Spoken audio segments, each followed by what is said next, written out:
샬롬 샬롬 샬롬 샬롬. 하나님 사랑합니다. 여러분 주 안에서 사랑합니다.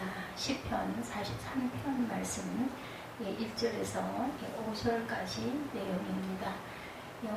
호소와 탄원의 시로 되어 있어요. 제목을 불의한 자에게서 나를 건지소서, 이렇게 말씀 속에서 찾아봤습니다. 다윗은 여기서 믿음과 기도에 의해서 하나님께, 그의 재판관이시며 힘과 인도자와 기쁨과 희망이신 하나님께 사랑의 표현과 함께 의뢰하고 있는 그런 내용, 그의 심판관으로, 그의 의로운 심판관으로 하나님께서 자기를 심판하시라는 것을 알았고, 자신의 정직함을 의식하고 있었으므로 자기를 위해 심판해 주실 것도 알았죠. 그래서 1절에 불의한 자에게서 나를 건지소서, 주는 나의 힘이 되신 하나님이시거늘 어찌하여 나를 버리셨나이까.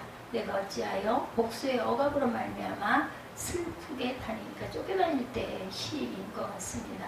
주의 빛과 주의 진리를 보내시어 나를 인도하시고 주의 거룩한 산과 주께서 계시는 곳에 이르게 하소서. 그런즉 내가 하나님의 제단에 나아가 나의 큰 기쁨의 하나님께 이르리이다. 하나님이여 나의 하나님이여 내가 수금으로 주를 찬양하리이다. 내 영혼아, 내가 어찌하여 낙심하며 어찌하여 내 속에서 불안해하는가. 너는 하나님께 소망을 두라. 그가 나타나 도우심으로 말미암아 내 하나님을 여전히 찬송하리로다. 그의 나타나 도우심으로 말미암아. 하나님이 나를 판단하시고 내 송사를 변호하소서. 거기에는 그를 고발하는 자들이 있었어요. 그들에는 그가 피고가 됩니다. 부당하게도 유죄 판결과 정죄를 받은 법정으로부터 그는 최고 사법재판소인 하늘의 법정으로 상고를 하고 있죠. 그것은 그에게 내린 그들의 판단을 번복시켜 주시고 그의 결백을 드러나도록 해달라, 이런 기도를 하고 있어요. 거기에는 그에게 가야 한 자들이 있습니다. 그들에게는 그가 원고이고 억울한 일을 복수해 주시는 그에게 자기 진술을 제시하고 자기와 그들 위해 공의를 나타내 주옵소서 하고 기도하죠. 여기에서 그가 이와 같은 투쟁을 벌인 원수는 과연 누굴까? 여기서 그가 경건치 않은 나라 혹은 자기야 진 나라라고 칭하는 일단의 죄 많은 무리들, 무자비한 자들은 경건치 못한 자로 판명이 되죠. 왜냐하면 자기 주인에 대해 경외감이나 사랑을 조금이라도 품고 있는 자들이라면 그 동료되는 종들에 대해서도 일말의 측은지심을 가질 수 있기 때문인데, 여기에 악인들 중 우두머리라고 할 수 있는 나쁜 자가 있으니 그는 사기성에 농후하고 불의한 자, 아마 10중 8구는 다윗에게 친절심을 보이지 않았을 뿐더러 그에게 아주 표리부동하고 부정직하게 대했던 사울을 가리킬 것입니다. 그가 의미하는 인물이 압살롬이라 하더라도 성격 또한 별반 다를 것이 없죠. 지옥 밖에 그런 나쁜 자들과 나쁜 나라가 존재하는 한 아직 천국 밖에 있는 선량한 자들이 가혹하고도 비천한 대우를 경험하게 되는 것은 당연합니다. 혹자는 다윗이 예언의 영에 의하여 바벨론 유배시에 있던 유대인들이 사용하도록 하기 위해 이 시편을 지었고, 본문에서 의미하는 경건치 못한 나라는 갈대하다, 이렇게 해석하는 그러한 학자들도 있습니다. 이 성구는 그들에게 매우 적절히 적용할 만하며 그것이 단지 유사한 성서로서만 가능한 것은 성서의 어느 부분도 사사로운 해석을 허용하지 않기 때문이다. 다윗이 그것을 의미했는지 여부를 차치하고라도 하나님께서 저의 사용을 위해 그것을 의도하셨을지도 모르는 일. 저들과 관련된 그의 기도는 나를 판단하소서. 그는 하나님이 죄 때문에 자기가 벌이신 언쟁에 대해서 내게 대한 심판에 착수하지 마소서. 그러시면 내가 유죄로 판결될 것이기 때문입니다. 이렇게 기도합니다. 자기 원수들이 자기가 벌인 다툼에 대해서 여호와 나를 판단하소서. 왜냐하면 나는 내가 의롭다고 인정되리라는 것을 믿고 있기 때문이기도 하죠. 그들에게 향하여 내 송사를 변호하소서. 내 편을 두시고 나를 위하여 주의 섭리 안에서 나타내 주소서. 이렇게 기도합니다. 정직한 사유를 가지는 자는 하나님께서 그것을 변호해 주시리라고 기대해도 좋죠. 내게 대한 저들의 뜻이 얻어지지 못하도록 내 주장을 옹호해 주셔서 나를 그들에게서 건지소서.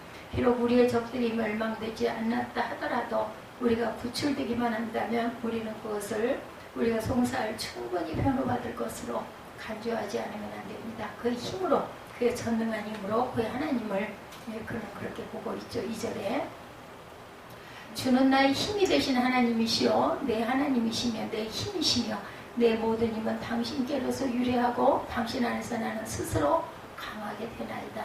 당신께서는 나를 아주 강하게 하셨고 당신이 없다면 나는 물과 같이 약해져서 당신을 위해 전혀 아무 일도 행할 능력이 없고 견딜 능력도 없습니다.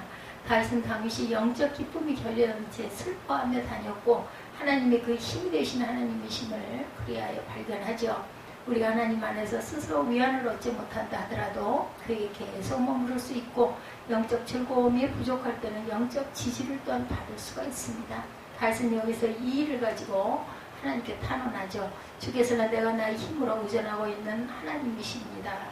그런데도 어째서 당신께서 나를 버리셨나이까? 이것은 잘못입니다. 왜냐하면 하나님은 그들이 자신의 처지에 대해 어떤 울적한 염려를 하든 간에 자기를 신뢰하는 자들을 결코 버리지 않기 때문이죠. 주께서는 내 힘의 하나님이십니다. 그런데도 어찌하여 내 대적은 내가 감당할 수가 없을 정도로 자꾸 저렇게 강성해집니까? 그리고 나는 어찌하여 원수의 압제로 인하여 슬프게 쫓겨다녀야 합니까?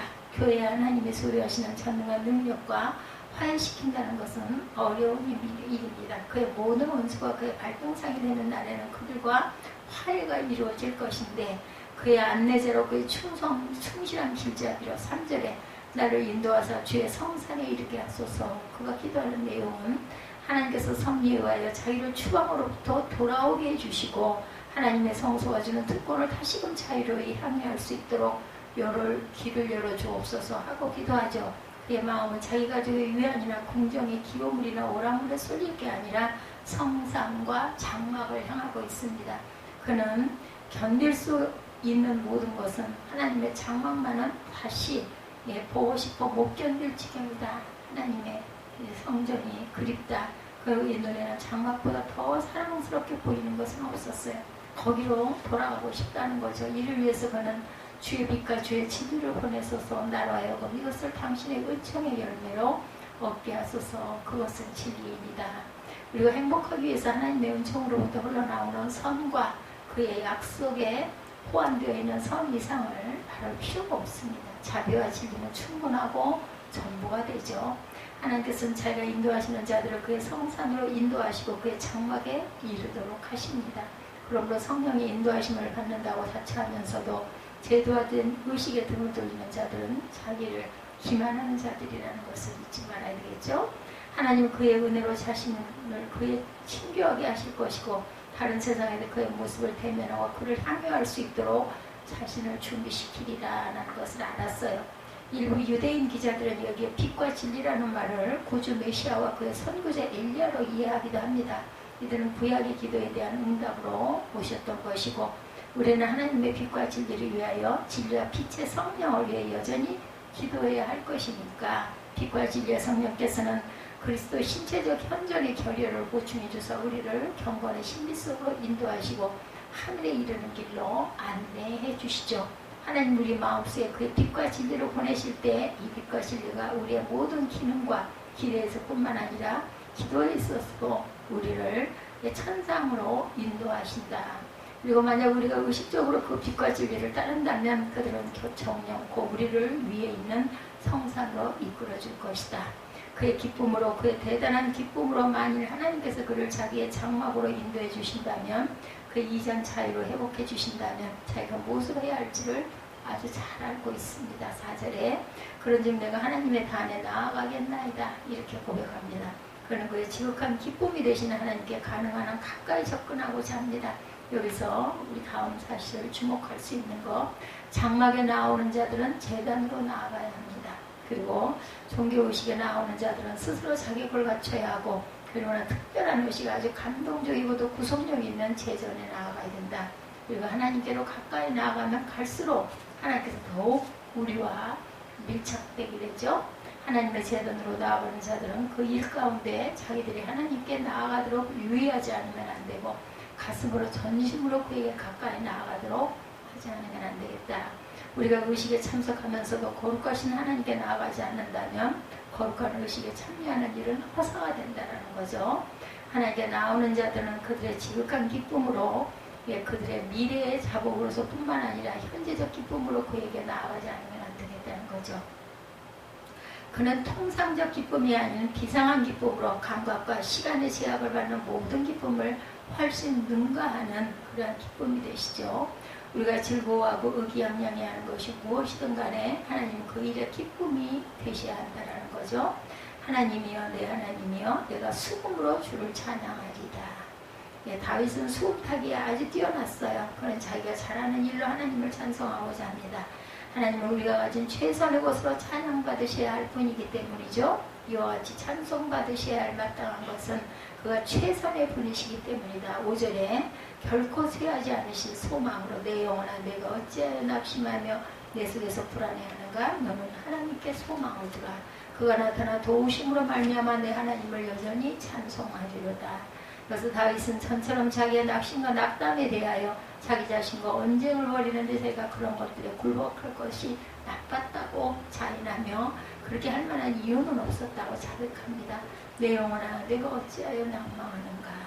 하나님과 함께 영화를 누리는 일에 대해서 자기가 품었던 믿음에 의한 기대 속에 스스로를 진정시키는 걸 봅니다. 그는 내 얼굴을 도우시는 내 하나님이시다.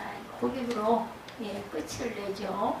다윗의 호소와 탄원문이기도 한 이 43편 불의한 자에게서 나를 건지소서. 도우심으로 그가 나타나 도우심으로 말미암아 내 하나님을 여전히 찬송하리로다. 이렇게 끝을 맺고 있습니다. 다윗의 시를 통하여 오늘도 더위 가운데 이제 얼마 남지 않았어요. 한 열흘 남짓 뜨겁고 나면 선들바람 붑니다. 그래서 우리는 그것을 바라보면서 오늘도 힘차게 하루를 시작하고 승리하시기를 주의 이름으로 축복합니다. 기도하시겠습니다.